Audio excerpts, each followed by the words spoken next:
ഭക്തിസാന്ദ്രമായ അന്തരീക്ഷത്തിൽ ചരിത്രപ്രസിദ്ധമായ എരുമേലി പേട്ടതുള്ളൽ നടന്നു. അമ്പലപ്പുഴ ദേശക്കാരുടെ പേട്ടതുള്ളലാണ് ആദ്യം നടന്നത്. ഉച്ചയ്ക്ക് ശേഷം ആലങ്ങാട് സംഘവും ആചാരപൂർവ്വം പേട്ടതുള്ളി. പേട്ടതുള്ളൽ കാണാൻ ആയിരക്കണക്കിന് ജനങ്ങൾ എരുമേലിയിലെത്തി.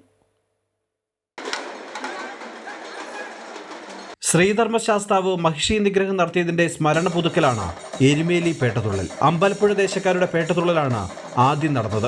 ഉച്ചയ്ക്ക് 12 മണിയോടെ അമ്പലപ്പുഴ ശ്രീകൃഷ്ണന്റെ സാന്നിധ്യമായി ശ്രീകൃഷ്ണ പരുന്ത് ക്ഷേത്രത്തിന് മുകളിലൂടെ വട്ടമിട്ട് പറന്നതോടെ പേട്ട കൊച്ചമ്പലത്തിൽ നിന്ന് പുറപ്പെട്ടു. സമൂഹ പെരിയോൻ എൻ ഗോപാലകൃഷ്ണപിള്ളയുടെ നേതൃത്വത്തിലുള്ള അമ്പലപ്പുഴ സംഘം ആദ്യമെത്തിയത് വാവരുപള്ളിയിൽ. ജമാഅത്ത് കമ്മിറ്റി പ്രതിനിധികൾ പുഷ്പങ്ങൾ വിതറിയും ഷാൾ അണിയിച്ചും സ്വീകരിച്ചു. മസ്ജിദിന് വലം വെച്ച ശേഷം വാവരുസ്വാമിയുടെ പ്രതിനിധിയെ ഒപ്പം കൂട്ടിയായിരുന്നു ശ്രീധർമ്മശാസ്ത്ര ക്ഷേത്രത്തിലേക്ക് നീങ്ങിയത്. 3:30 ആകാശത്ത് പൊന്നക്ഷത്രം തിളങ്ങിയ ശേഷമാണ് ആലങ്ങാട് പേട്ട സംഘം കൊച്ചമ്പലത്തു നിന്നും പേട്ടതുള്ളൽ ആരംഭിച്ചത്.